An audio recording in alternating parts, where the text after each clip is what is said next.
Gilberto, e é interessante esse ponto, que é ressaltando a diferença do que é o projeto dos 90, que na verdade o mundo estava indo numa lógica lá, Margaret Thatcher, lá a regulação dos monopólios, saindo de uma situação do capital estatal, da propriedade estatal, para a propriedade privada regulatória. Hoje existia ainda uma esperança, vamos dizer assim, então vou aqui fazer uma visão assim, alguns acreditavam nisso, outros um espaço para acumulação de capital, mas observa que agora, nesse momento, na Inglaterra está se revertendo as privatizações. O Bicalho sempre fala isso aqui, a questão do setor elétrico, a agência reguladora está perdendo força e a intervenção estatal direta dá os desafios de processo. E a gente está indo na contramão do mundo nesse processo, apesar de que nos 90 a gente estava seguindo. É por isso que eu digo, é um botim, na verdade, as pessoas, quando a gente fala aqui, Gilberto, assim, as pessoas às vezes têm dificuldade de acreditar, é um desmanche. Porque cada setor desse está deixando de ter qualquer tipo de regulação.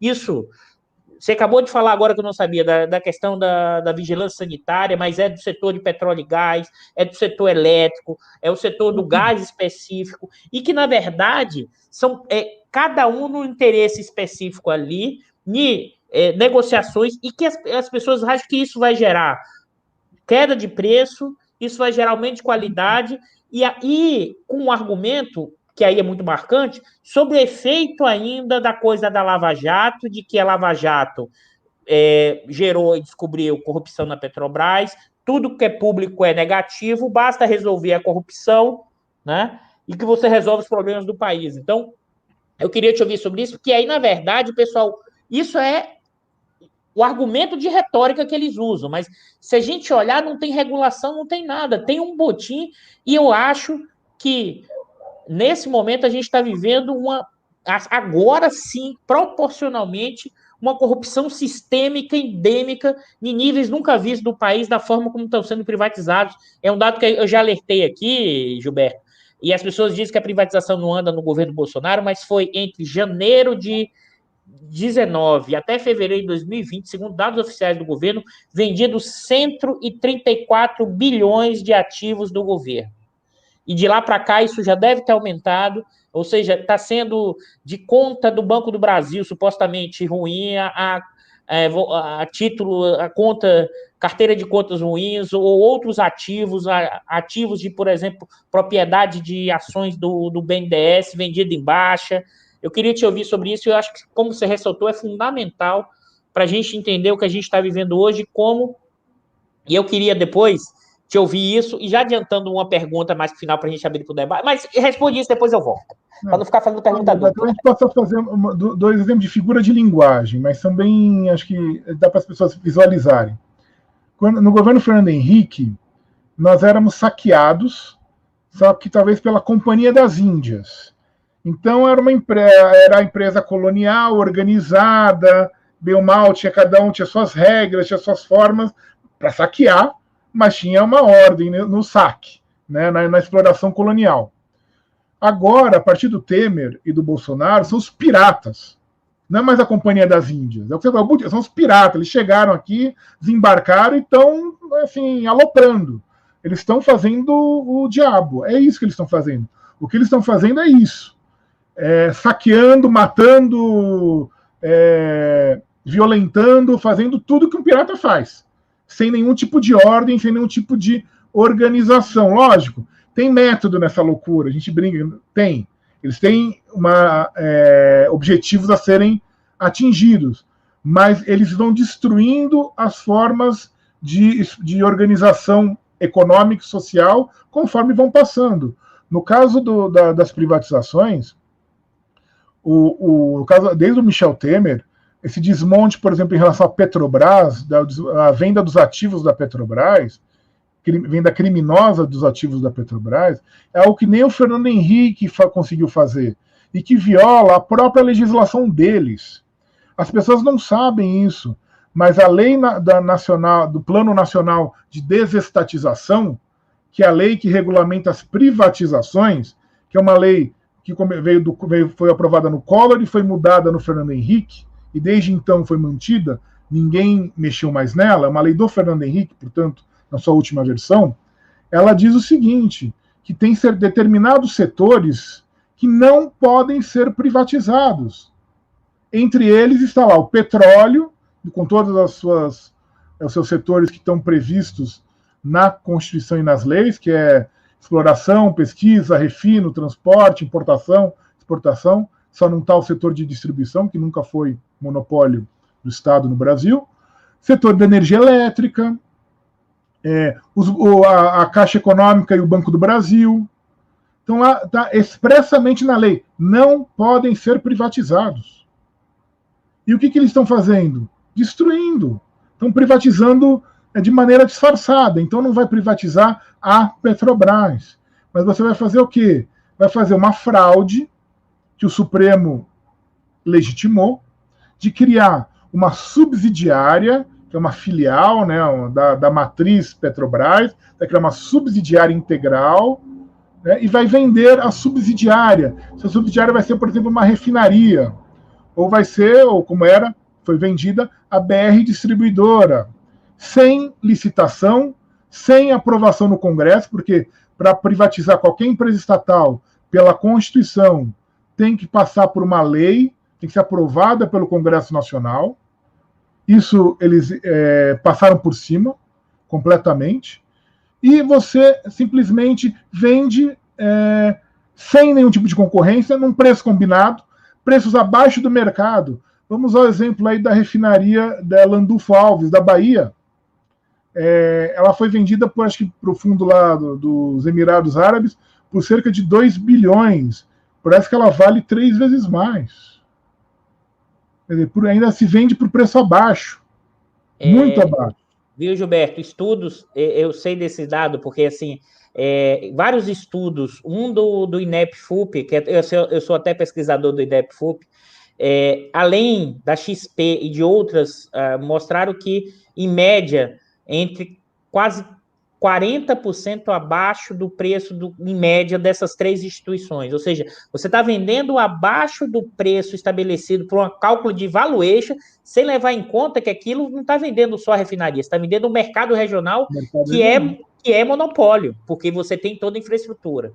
Mas já vem do Temer. O campo de Carcará foi vendido para Statoil, que hoje chama Equinor, né, que é estatal da Noruega, por um preço abaixo do preço de mercado. Aliás, é engraçado esse caso da Statoil, que agora chama Equinor, porque a Petrobras não pode ir lá na Noruega explorar petróleo no Mar do Norte. É monopólio da Statoil, né, que mudou de nome para ficar mais simpático, vamos dizer que estatal, né? O nome de Statoil, né, óleo do Estado. Né, agora chama Equinor, né, Equinócio, não sei, alguma coisa assim. Mas o do norte, tem o Nor, né, que é de Noruega, norte, enfim. Mas o ponto todo qual é? A Petrobras não pode ir lá. Agora, vem eles aqui levar nossos ativos a preço de banana. Isso num processo de desmonte coordenado. O que vai acontecer com a Eletrobras, está acontecendo com a Petrobras. E vai acontecer com a Caixa Econômica, com o Banco do Brasil. Eles vão vendendo aos pedaços. E o Supremo legitimou essa fraude, porque é óbvio que é uma fraude você vender a subsidiária sem autorização legislativa. Você faz o quê? Você vende toda a empresa estatal, você vai criando várias subsidiárias para as várias atividades, para os vários setores, e aí tudo bem, você não pode vender a matriz, a holding. Então não pode vender a Petrobras, mas vende a BR Distribuidora, vende as refinarias, vende os gasodutos, vende a Transpetro, vai vendendo todas as empresas subsidiárias, todos os setores. O que sobra? Um prédio lá no Rio de Janeiro, né, com a placa Petrobras, é isso que vai sobrar. E aí você aprova uma lei depois dizendo, não, pode vender o prédio. É a mesma coisa que estão tentando fazer com a Caixa Econômica e com outras estatais. Você esvazia a lei. E o Supremo é tão engraçadinho que não só eles aprovam esse absurdo jurídico, e ignoram o que é uma subsidiária dentro da lógica de uma empresa, toda a questão jurídica do funcionamento da empresa, a lei das SA, a lei das sociedades anônimas, tá? É a lei que regulamenta o funcionamento das empresas constituídas sob sociedade anônima no Brasil. É uma lei do regime militar, uma lei de 1976. Ela prevê no seu artigo 117, que o controlador, ou seja, quem manda na empresa, quem determina a política da empresa, não pode atuar de maneira contrária ao interesse da empresa e ao interesse nacional. E o que estão fazendo com a Petrobras é violando isso diuturnamente. O acionista minoritário da Petrobras, e aliás a Petrobras ter acionista minoritário é um outro problema, que a gente até fala disso daqui a pouco, mas o acionista minoritário da Petrobras, que aprova a venda das refinarias, é um idiota. É um idiota por quê? Porque ele está batendo palminha, achando que vai ganhar alguma coisa vendendo ação de hoje para amanhã, mas no médio prazo a empresa da qual ele é acionista perdeu valor e está sendo desestruturada. No médio prazo ele está perdendo dinheiro. Pensando na lógica dele, na lógica do acionista que quer só o lucro. Ele está perdendo dinheiro no médio e no longo prazo. Ele está ajudando a destruir a empresa no médio e no longo prazo. Então, isso é um processo, né, que vem sendo feito de desmonte deliberado, sem respeito à própria legislação. Sem respeito à lei eles inventaram uma lei das estatais nova, em 2016. Eles não respeitam a própria lei. Como não respeitam a lei da desestatização. Eles violam as próprias leis que eles fizeram. Porque, na verdade, é o que você disse, é o butim. E para saquear, não tem regra, né? Pode valer qualquer coisa. E o Supremo legitima isso. Um outro exemplo do Supremo, o Supremo disse nessa decisão aí sobre as subsidiárias, precisa de lei para privatizar a estatal. Aí agora, há 2 ou 3 semanas atrás, num outro caso, sobre a inclusão da Casa da Moeda e outras estatais no plano de desestatização por decreto e não por lei, o Supremo diz que pode. Então, numa decisão, ele diz que precisa ser lei. Na outra decisão, ele diz que tem que ser decreto. Isso chama muita atenção, que a gente tem reforçado, e sua fala aqui reforça muito isso, como a gente vive uma profunda crise das instituições e uma profunda crise do Estado de Direito, porque as regras não são cumpridas e elas, na verdade, ou elas são flexibilizadas ou elas não são cumpridas, e você faz um jeitinho o tempo inteiro e você perde a capacidade a questão de coordenação, de legitimidade da própria instituição para ser qualquer guia para pensar saídas. Eu queria te ouvir sobre isso. Fala, Gilberto. Só para complementar, te dar um outro exemplo, que não tem nada a ver com o estatal, por exemplo, a relação dos direitos trabalhistas. Aprovaram a reforma trabalhista lá no governo Temer. Né, o seu Rodrigo Maia presidindo a Câmara, né, o grande agora herói da democracia, foi quem ajudou a aprovar a reforma trabalhista e a reforma previdenciária, que foram das reformas mais regressivas da história do Brasil. Nem os militares aprovaram reformas tão regressivas quanto essas de retirada de direitos, de perda de direitos, como foram essas reformas.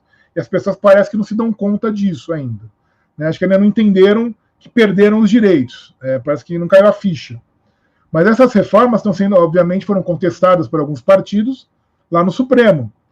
E a Constituição de 88, ela visível, assim, não precisa fazer grandes interpretações. Basta abrir a Constituição. Ela é uma Constituição que garante a proteção ao trabalho. É um dos pilares dela, a proteção dos direitos trabalhistas. E uma maioria do Supremo conjuntural, ideologicamente liberal, resolve dizer: ah, não, a Constituição é atrasada, então nós vamos modernizar pela lei. E diz que as leis são constitucionais, podem continuar. Quer dizer, é um absurdo isso. Porque você, na verdade, destrói a Constituição, você destrói o sistema para manter uma determinada visão ideológica que hoje, conjunturalmente, é maioria no Supremo, mas que amanhã pode não ser. E eles não estão lá para defender a visão ideológica deles. Eles estão lá para defender a Constituição, é outra coisa. Não interessa a opinião deles se a Constituição é boa ou é ruim, se o artigo é legal ou não é legal, se ele gosta ou não gosta, se ele é a favor ou é contra os direitos trabalhistas. A questão é: a Constituição protege os direitos do trabalhador? Sim. A lei viola os direitos do trabalhador? Sim. Portanto, a lei é inconstitucional. Não interessa se eu gosto da maneira como está protegido ou não está protegido, ou não estão protegidos os direitos do trabalhador. Mas não, eles colocam a posição ideológica deles, achando que saindo dali provavelmente vão ganhar dinheiro na iniciativa privada, vão ser bem-sucedidos. Alguns já são, mas enfim, outros vão começar a ser, ou vão voltar a ser bem-sucedidos na advocacia e destruindo o sistema de proteção social brasileiro, que já não era grande coisa. Sim.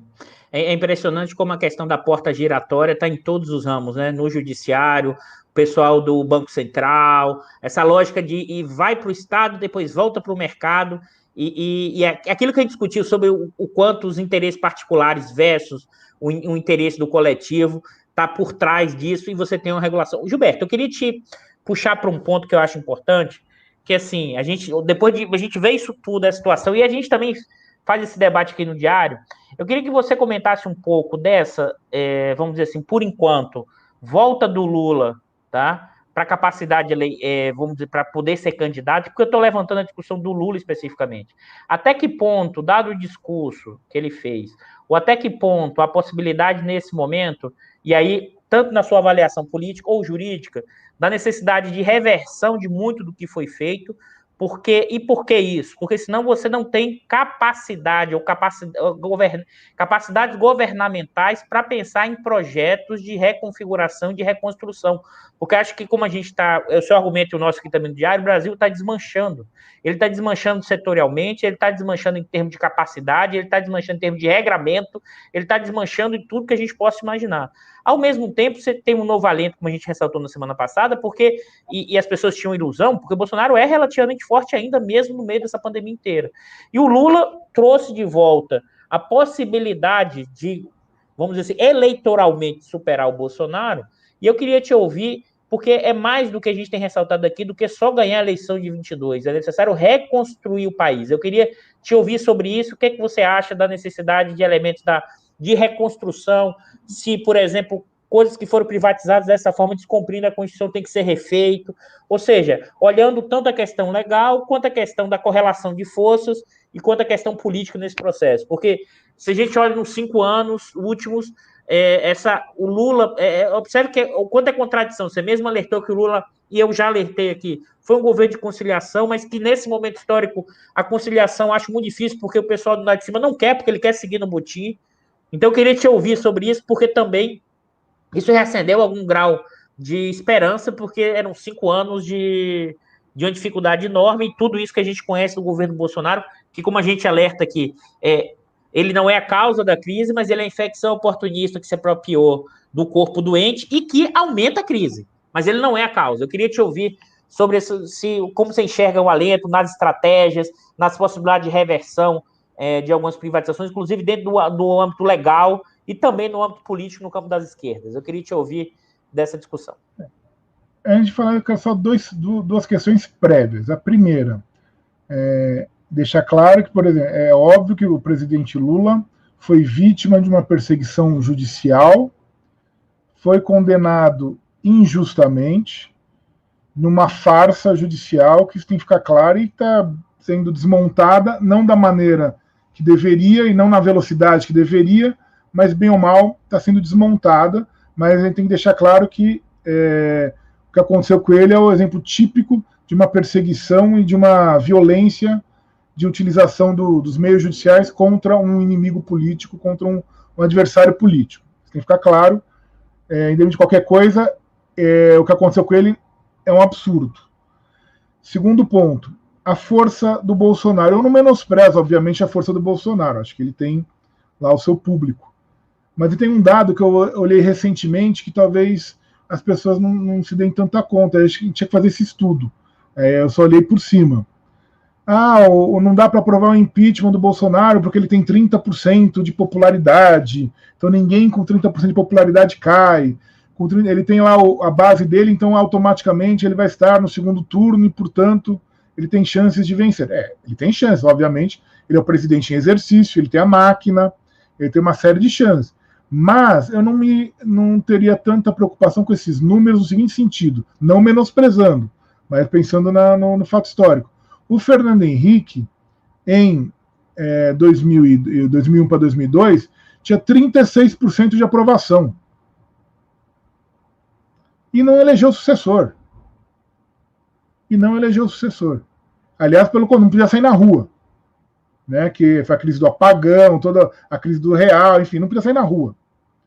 Então, eu não sei qual era o índice do Collor na época do impeachment, tem que olhar, enfim. Mas eu acho que a gente, às vezes, fala algumas coisas achando que são meias verdades, que tem que relativizar um pouco. 30% de apoio é muito, lógico. Pode dar chance. Mas não é necessariamente um obstáculo, quer dizer que não é um obstáculo intransponível. Esse é o ponto. Essas duas coisas. Agora, o que tem falado sobre essa volta aí do presidente Lula? O presidente Lula, obviamente, a gente sabe, é uma pessoa conciliadora, ele é sindicalista. A vida inteira dele, ele tentou negociar e conciliar, né, conciliar interesse. O governo dele, os dois governos, foram governos de conciliação e de tentativa de fazer com que todo mundo se desse bem. Então ele fala, ninguém nunca ganhou tanto dinheiro como na minha época, enfim. Aí tem dois problemas, aliás, temos 3 problemas hoje. Um, você já disse, na época, em 2002, a elite queria conciliar, ou parte da elite queria conciliar. Hoje, eu não vejo ninguém querendo conciliar. Eu não vejo o setor financeiro querendo conciliar, eu não vejo o agronegócio querendo conciliar, eu não vejo o setor industrial querendo conciliar. E mesmo se quisesse conciliar, para quê? Tem que ser a primeira coisa. Você concilia pensando em alguma coisa. Conciliar por conciliar, vamos todos fazer as pazes, somos todos amigos, não faz muito sentido. É conciliar para manter essa mesma política econômica que, bem ou mal, vem sendo seguida desde o Fernando Henrique e que foi mantida aos trancos e barrancos, pelo menos nos seus pilares, também no governo Lula, no governo Dilma, né, embora tenha tido divergências em outros setores, mas no núcleo foi mantido, que é a mesma mantida até hoje, de privilegiar o sistema financeiro em detrimento dos outros setores, e hoje privilegiação financeira, o sistema do agronegócio, enfim, em detrimento da indústria, em detrimento de outros setores. Vale a pena? Acho que não. Mas tem essa questão de que não tem quem conciliar. Tem uma segunda questão. O mundo, as relações internacionais, na época em que o Lula foi presidente a primeira vez, tinha uma determinada configuração, hoje tem outra. Na época, o mundo estava lá em crescimento, o tal do boom das commodities, em que a gente surfou para o bem e para o mal, muitas coisas para o mal, inclusive de favorecimento de desindustrialização de setores por causa disso, mas, enfim, o país ganhou também dinheiro por outro lado, em outros setores. Hoje nós vemos uma crise. Os Estados Unidos e a China, lógico que isso é mais complexo, mas em tese estão numa guerra comercial, que a gente não sabe como vai terminar. O mundo todo está numa pandemia que ninguém sabe como vai sair dela, como vai terminar dela. A economia está em regressão em vários lugares, está em queda em vários lugares, não está esse crescimento que tinha na época dos governos, dos primeiros governos do presidente Lula. Então a situação internacional também não sei se favorece a repetição do mesmo modelo de conciliação. Mas o mais importante disso não é só quem não tem quem conciliar, ou conciliar para quem, ou a situação internacional, que isso vai variar, pode ser que melhore, enfim, a gente não sabe. Mas tem um terceiro ponto que eu acho fundamental. Se o presidente, pode ser o Lula, pode ser o Ciro Gomes, pode ser o Dória, pode ser quem for eleito presidente da República em 2022, para assumir em 2023, e de imediato não revogar a reforma trabalhista e não rever a maior parte, na totalidade das privatizações, não vai adiantar nada, não vai conseguir governar, não vai conseguir fazer a economia crescer, não vai conseguir gerar desenvolvimento nem distribuição de renda nenhuma. Esse é o ponto. Tem certas coisas que não tem, mesmo que querendo conciliar, não tem como mais conciliar. A reforma trabalhista destruiu a organização do trabalho no Brasil. Você, economista, sabe isso melhor do que eu. Não existe nenhuma forma de crescimento, de retomada do crescimento econômico, sem organização do trabalho. Sem trabalho organizado, sem trabalho estruturado. O que aconteceu foi a terra arrasada. O trabalho intermitente, formas de burla da legislação trabalhista implementadas a ferro e fogo. Sem retomar o que foi privatizado, seja correto ou incorretamente. Se eu incluir a Vale do Rio Doce, a Eletrobras, caso seja, o setor de vários setores de geração e distribuição de energia elétrica que foram privatizados, o setor de saneamento, caso seja, os pedaços da Petrobras que foram, não tem como reestruturar a infraestrutura do país, reconstruir essa infraestrutura para poder gerar desenvolvimento. Não adianta. Não vai ser o mercado que vai fazer isso. Não vai ser o investidor estrangeiro que vai fazer isso. O investidor estrangeiro hoje vem para o Brasil, quando vem, eles estão fugindo, mas quando vem, simplesmente para explorar ao máximo, retirar o máximo de lucros e dividendos possível e ir embora, levar para fora, levar para sua matriz. O setor privado nacional está completamente desestruturado. As empresas nacionais estão completamente desarranjadas, estão sem planejamento, sem organização. Boa parte delas viraram bancos, na verdade. Os recursos delas estão entesourados e aplicados no mercado financeiro. Elas não aplicam mais no processo produtivo. Então, o sujeito não é mais presidente de uma empresa, é de um banco, de uma financeira. Quem manda na empresa é o diretor financeiro. Quer dizer, como é que você vai gerar um parque industrial, gerar o desenvolvimento industrial, gerar demanda de serviços, de produtos, se quem manda é o sujeito que manda cortar tudo, manda cortar gasto, manda demitir funcionário, manda aplicar ao invés de investir no processo produtivo? Hein, Gilberto? Esse ponto que... Opa, o Bicalho me colocar aqui junto. Esse ponto que você trouxe, que eu acho fundamental, que talvez, assim, pelo menos eu tenho pensado e refletido muito sobre isso, até olhando para trás do Brasil, para entender um pouco desse momento presente, dessa profunda crise, é que talvez a gente esteja na nossa maior encruzilhada histórica. Porque em vários momentos a gente fez conciliação por cima. Foi possível, historicamente, quer seja na própria Constituição de 88, você fez a transição negociada por cima, mesmo conseguindo... E acho que nesse momento histórico, talvez por isso que eu acho que vocês vão encruzilhada, não existe condições dessa, pelo menos eu vejo, dessa conciliação por cima que permita uma saída por dentro do processo. Porque mesmo que você tente conciliar, você vai tensionar. Eu, assim, não sei, mas me parece muito mais com um cenário como o Vargas II, do segundo governo Vargas, que ele, inclusive, no início, coloca os liberais, depois ele tira os liberais, depois gira, porque essa dificuldade desse momento histórico, talvez a gente esteja numa das maiores encruzilhadas históricas da nossa formação brasileira, porque você não tem mais como jogar para frente o problema que tem que ser resolvido agora.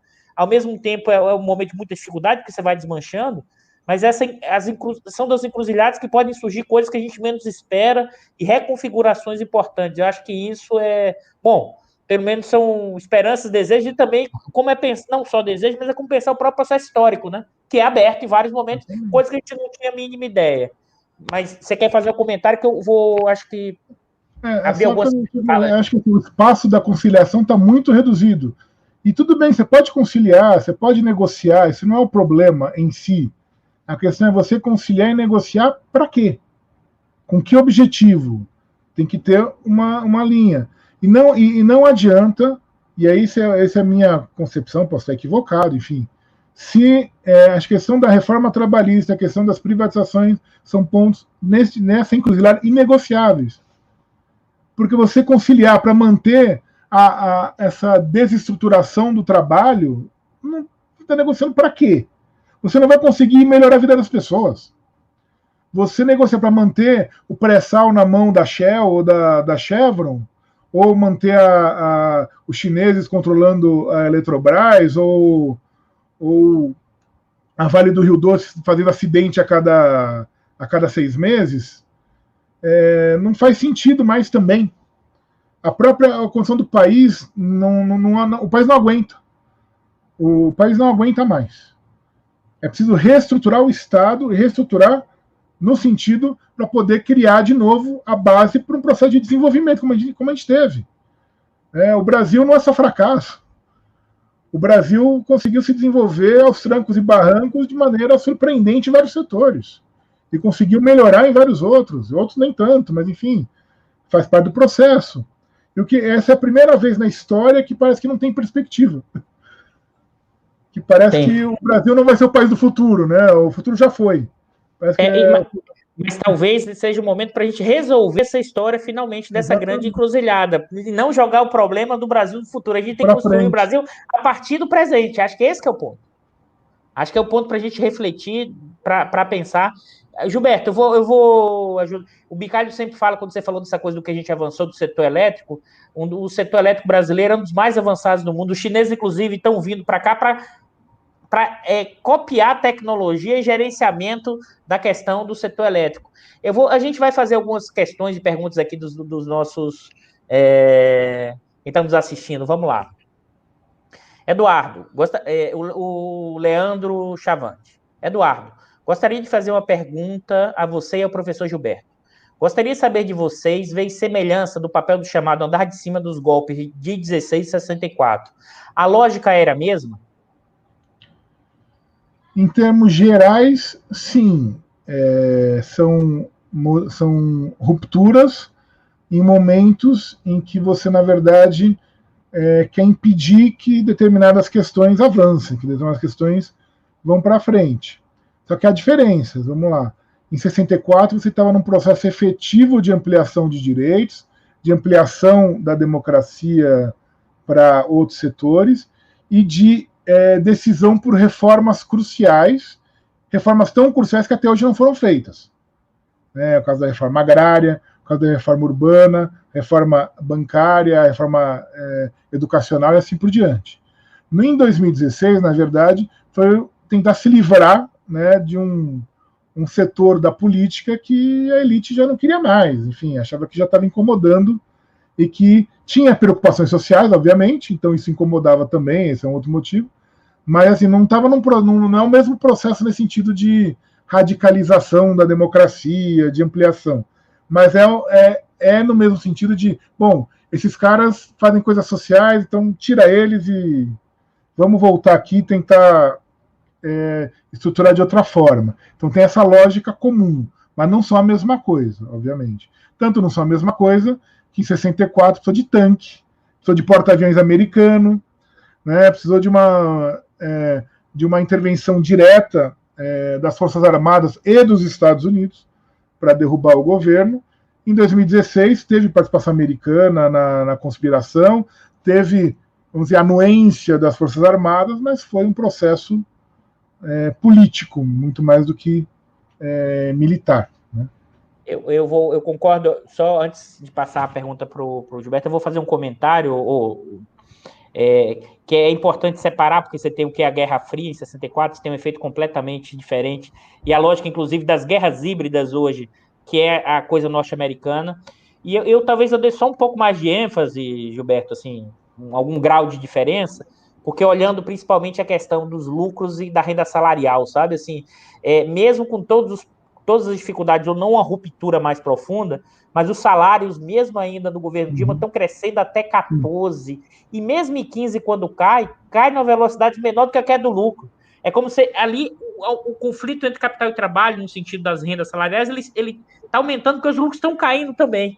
Então, ali em um certo momento, com todas as questões que a gente pode fazer, mas assim, a lógica da conciliação naquela conjuntura permitiu, e é um pouco da história brasileira, se você olhar, quase sempre vê Estado que gera condições para que uma parte seja incorporada ao mundo do trabalho, mesmo que seja precário, mas pelo menos carteira assinada, e isso aumenta a capacidade de resistência, resiliência de luta, e normalmente, quando você tem aumento dessas tensões, os golpes são eminentes, porque é lembrar do Jango do aumento salarial, do Getúlio lá, no segundo Getúlio, que dá o aumento salarial quando o Jango era o ministro do trabalho dele, as tensões para do próprio Getúlio para aprovar a CLT.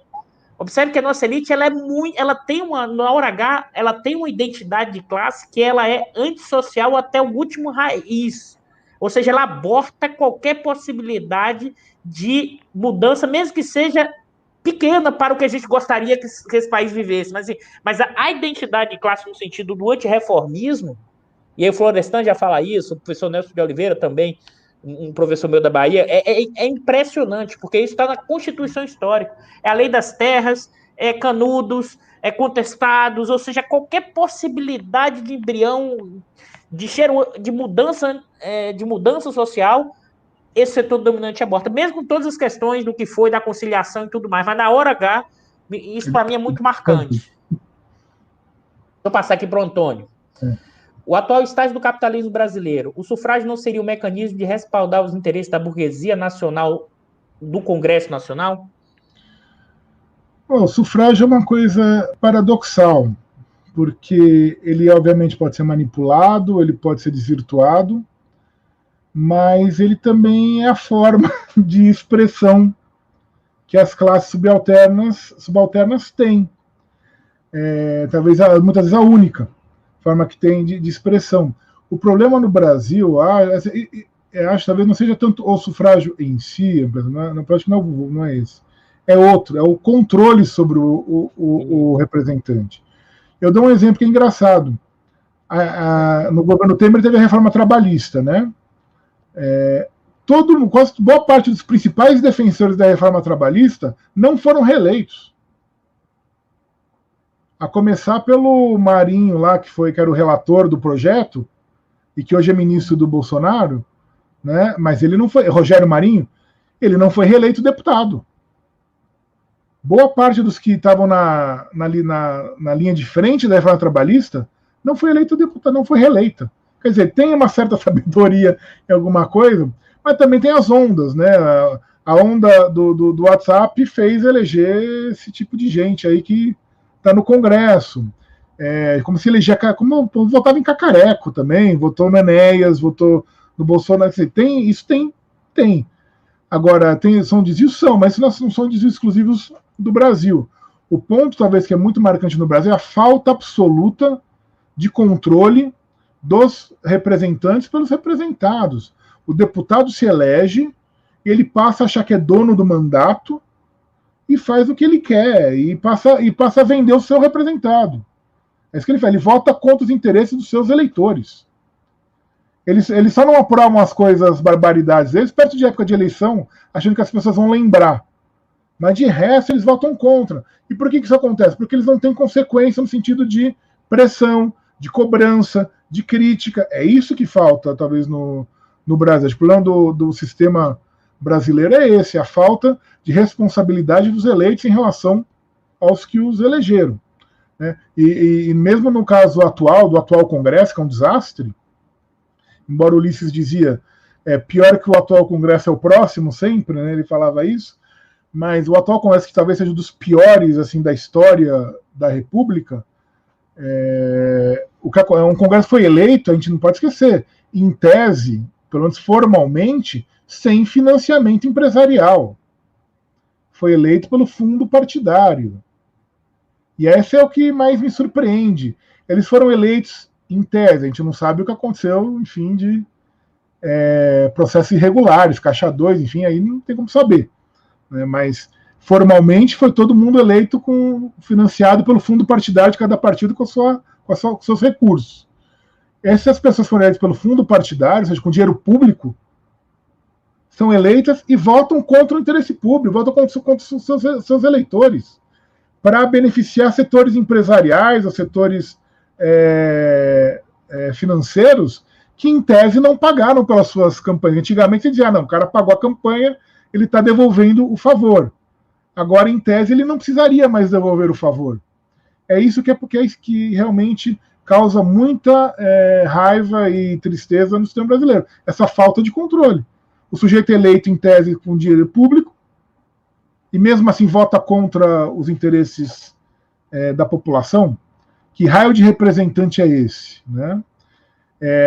Isso explica também a alta taxa de renovação do parlamento, que é mais de 60%. Né?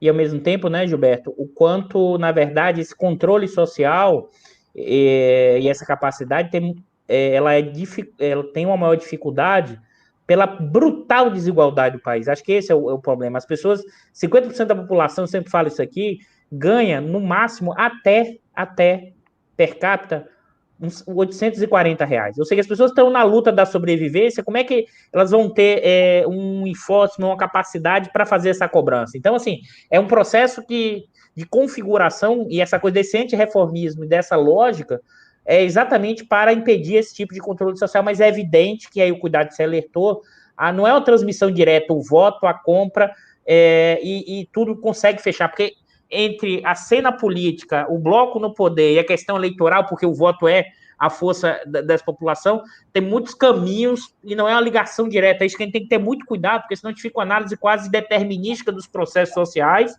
ou da ideia de que não tem saída.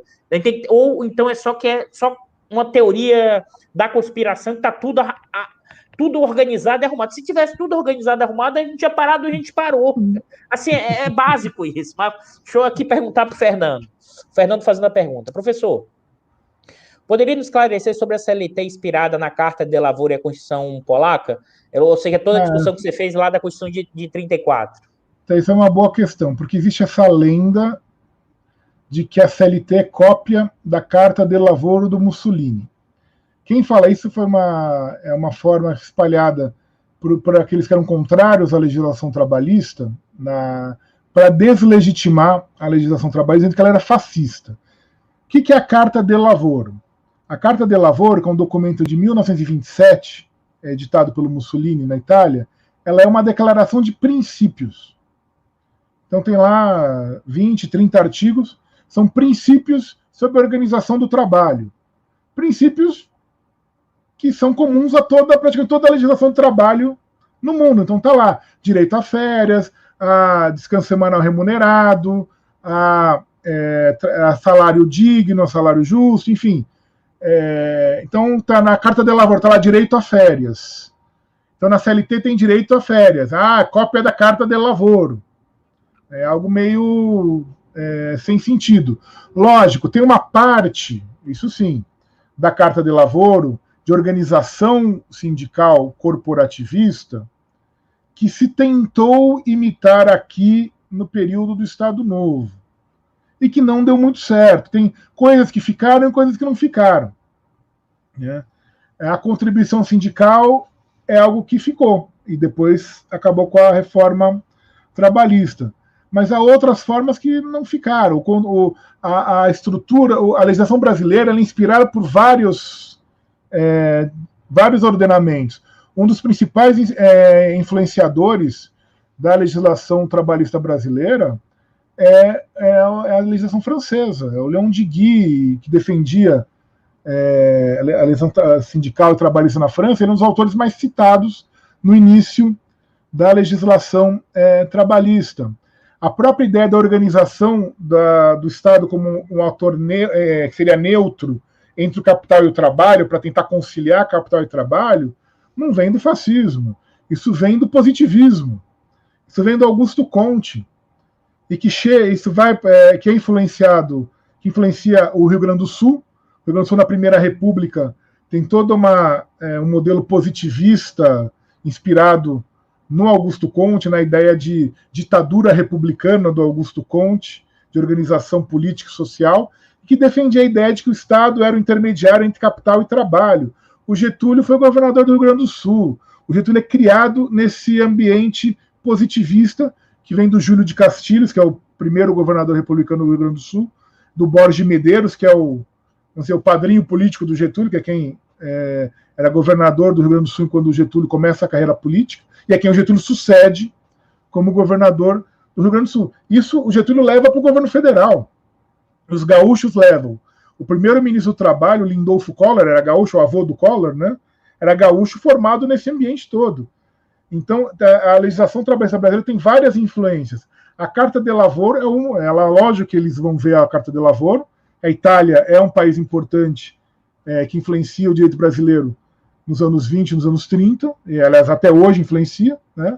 O fascismo, à época, também não era mal visto do jeito que passa a ser mal visto a partir da metade dos anos 30, a partir do nazismo, principalmente, Né? O Mussolini era elogiado pelo Churchill, pelo Roosevelt, como um grande estadista, antes da Segunda Guerra Mundial. Longe de defender o fascismo, mas a questão é a seguinte, a legislação fascista ela era citada por vários autores na França, na Inglaterra, nos Estados Unidos, na Alemanha antes do Hitler, enfim, no Brasil também.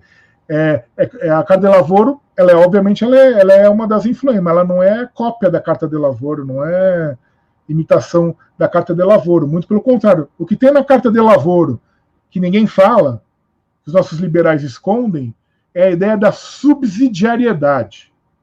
O que é subsidiariedade? É o Estado atuar só quando falte a iniciativa privada. Essa é a lógica. Isso é defendido pelos nossos liberais o tempo todo. Porque o Brasil tem que se organizar pela subsidiariedade. Inclusive, na lei da liberdade econômica está lá que o Estado tem que ser subsidiário. A ideia é que o Estado tem que atuar o mínimo possível. E aí eles justificam isso a partir de uma encíclica papal, que é de 1931, que falaria teria sido o primeiro documento a defender a subsidiariedade. Só que é mentira. O primeiro documento que defende a ideia de que o Estado tem que atuar apenas quando falte iniciativa privada é a Carta de Lavoro. Está lá na Carta de Lavoro o princípio da subsidiariedade. Aí os que estão nos assistindo, mas o fascismo com princípios liberais, as pessoas têm que entender uma coisa. O fascismo atua de maneira intensa na economia, sim, lógico. O nazismo também. Mas eles têm mas no primeiro momento, eles tentam cooptar os setores liberais.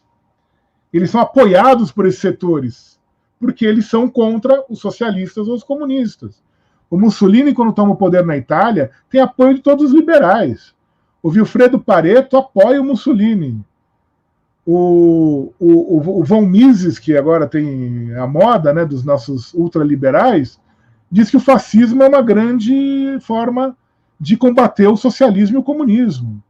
Ele defende, num livro lá dele dos anos 20, o fascismo. O Hitler, quando toma o poder, ele é apoiado por todo o setor industrial e financeiro da Alemanha. O Helmut Schacht, que é o ministro da Fazenda, ministro da Economia do Hitler, era o cara representante do sistema financeiro.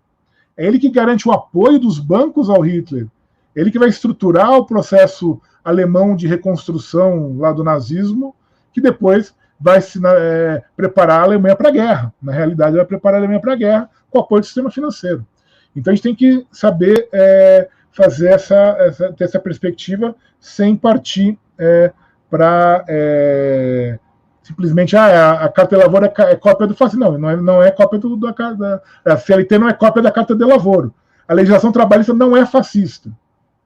Ela tem influência de alguma coisa? Sim, tem. Como tem influência da França, como tem influência da Alemanha e de outros lugares.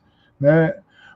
Da mesma forma, aí a Constituição Polaca. A Constituição Polaca a Constituição de 37, que é a Constituição que, quando o Getúlio dá o golpe do Estado Novo, né, em novembro de 37, ele outorga uma Constituição, que é essa Carta de 37, que era chamada de polaca porque ela teria sido inspirada numa Constituição autoritária da Polônia da mesma época. Na verdade, quem escreve essa Constituição é um sujeito chamado Francisco Campos.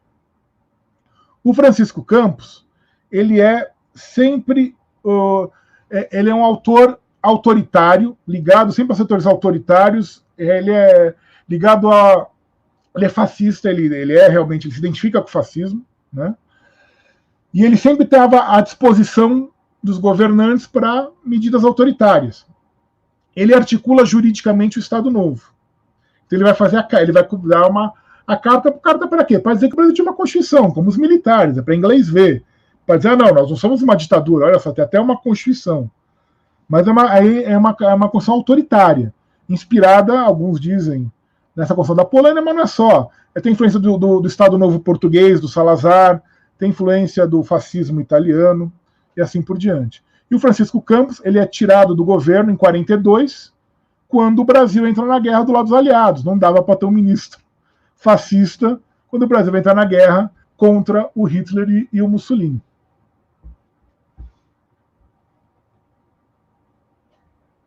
Gilberto, eu vou fazer essa última pergunta. Eu sei que tem muita gente aí com muitas perguntas, muitas questões. Desculpa, pessoal, não dá para responder todas. A gente já está com o nosso convidado aqui há quase 2 horas de live, sexta-feira à noite. O Carlos Eduardo de Mesquita Barros está perguntando, Gilberto, qual o papel das agências nacionais no processo de desregulamentação estatal? As agências, mas a gente esteja falando das agências reguladoras, né?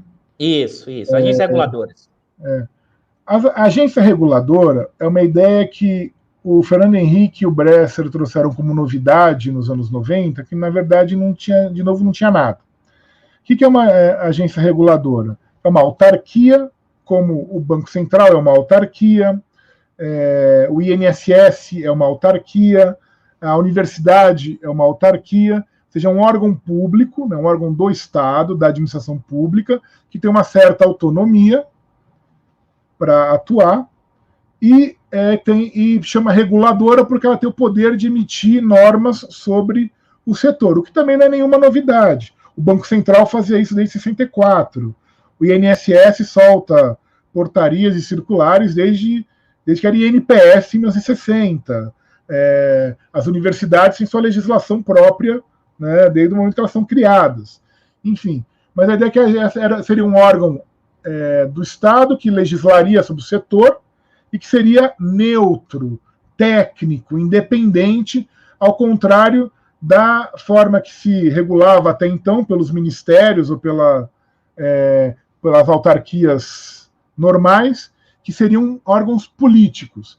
É sempre o debate do político, que é malvado, e o técnico, que é bonzinho.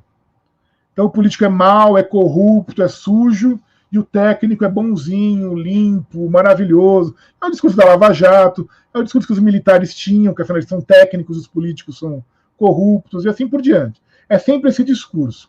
Então a agência é técnica, então ela legisla sobre o setor, e isso vai ser criado nos anos 90 para algumas áreas. Então vai ter a agência das telecomunicações, vai ter a da energia elétrica, todas, como a gente sabe, um fiasco total, que não conseguem resolver os problemas básicos dos usuários, somos nós, né? E sempre acabam beneficiando as empresas prestadoras de serviço. Essas agências, elas estimulam que o setor seja desestatizado, né? Que não se tenha mais atuação direta do Estado e só atuação indireta pela via da regulação. O exemplo mais notório, que inclusive é uma jabuticaba, só para a gente encerrar, é a ANP, Agência Nacional do Petróleo. Por que uma jabuticaba? Porque o Brasil, acho que é o único país do mundo que tem uma agência reguladora num setor que é monopólio estatal. Que mesmo com a reforma do Fernando Henrique, o petróleo continua sendo monopólio da União. E quem atua em nome da União no setor de petróleo é a Petrobras. E o que faz a ANP desde a sua criação? Inferniza a Petrobras, é isso que ela faz. Ela poderia fiscalizar a questão dos postos de gasolina, por exemplo, de adulteração de combustível, poderia, ela tem pouquíssima gente para fazer isso.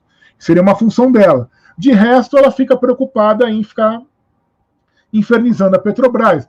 O último exemplo, a ANP denunciou a Petrobras ao CAD, ao órgão da concorrência, ou seja, a autarquia ligada ao Ministério das Minas e Energia denuncia ao órgão do Ministério da Justiça do mesmo governo a empresa estatal ligada ao mesmo Ministério das Minas e Energia, que é a única que atua no seu setor, por ser monopolista.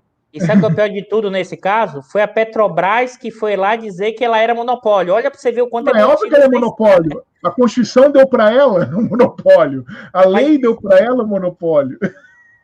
E ela se autodenuncia. Se autodenuncia e o CAD tomou uma decisão ilegal, absolutamente ilegal, mandando vender as refinarias e mandando abrir o setor de gás. Por que ilegal? Porque o CAD não tem competência sobre o monopólio estatal. O monopólio estatal é um monopólio criado pela lei. É um monopólio criado pela Constituição. Então o CAD não pode atuar. O CAD atua no monopólio privado. Aí tudo bem, ele pode atuar. No monopólio estatal, não. Então o acordo que eles fizeram é absolutamente ilegal e, na verdade, foi só uma desculpa para legitimar esse processo de desmonte da Petrobras que a gente está vendo com a venda aí agora das refinarias. Né? E o CAD se prestou a isso. Foi isso que aconteceu. Mas quem denunciou foi a ANP. Então é para isso que serve a agência reguladora, para dedar a Petrobras. E eu não sei se você viu o parecer do CAD, mas eu li, é assustador o tamanho nunca vi alguma coisa tão ruim na minha vida, assim. Ruim, errado e, assim, bom, e ilegal. Né? Eles cometeram crime, eles abusaram da função, eles usurparam competência. Gilberto, você sabe que se deixar a gente ficaria aqui mais 2 horas conversando, mas assim, o papo está muito bom, aprendendo muito, acho que todo mundo, o pessoal está aqui agradecendo muito pelo... a Bernadette aqui agradecendo muito, muita gente aqui ainda com questões, o Antônio falando excelente programa, e a porta está aberta, a telinha está aberta, né? O aplicativo. Você falou, Eduardo, pô, não me chamou mais, eu quero aparecer, é só avisar e eu vou chamar você mais para essa discussão, tem muita coisa que a gente poderia ainda continuar, então eu queria agradecer, só comentando que no próximo programa nós vamos, quem está nos assistindo, vai ser o programa número 50, e aí no programa número 50 vai ser eu e o Bicalho aqui respondendo questões, ou seja, em vez de a gente apresentar coisas, quem estiver aqui no ao vivo, perguntando para a gente questões, Brasil, a discussão que foi feita, então como é um programa de aniversário, vocês estão aí nos assistindo, vão bombardear a gente de questões, perguntas e provocações, vai estar eu e o Bicalho. E Gilberto, muito, muito, muito obrigado, assim, o Diário da Crise, o canal do Estúdio de Economia, eu e o Bicalho agradecemos muito, além de que todos já falaram aqui, por essa sua vinda, e posso dizer, acho que quem nos assistiu, está escutando pelo podcast, aprendeu muito, e eu também aprendi muito com sua fala. Obrigadão mesmo, Gilberto. Eu que agradeço. Diga, Gilberto. Não, só agradecer, e que eu estou à disposição, pode me chamar que eu venho. Tá bom. E aí vou dar aquela de youtuber mesmo, vocês, se gostaram do vídeo, marquem no sininho, compartilhem, mandem pelo zap para os amigos, façam circular esse conhecimento que eu acho fundamental para compreender o que estamos vivendo, e essa função da universidade pública. É levar o conhecimento além dos nossos alunos, é levar o conhecimento além da questão dos nossos relatórios, dos nossos artigos acadêmicos, mas é levar o conhecimento para a sociedade e, a partir do nosso olhar, da nossa interpretação, mostrar o que está acontecendo no Brasil e pensar saídas. Eu queria te ouvir de novo, Gilberto, para fechar o Diário da Crise e agradecer novamente. Mais uma vez, obrigado, Eduardo, obrigado, Bicalho, eu quero agradecer e parabenizar vocês por manter esse espaço, que é um espaço importantíssimo de debate, de diálogo, de troca de ideias, e como você disse, o papel da universidade é esse, é trazer as questões para serem debatidas, para serem divulgadas, para as pessoas poderem difundir o conhecimento e debater as ideias. Então, muito obrigado, e foi um grande prazer, ficaria aqui também até muito mais tempo, e espero poder voltar em outras oportunidades. Obrigado.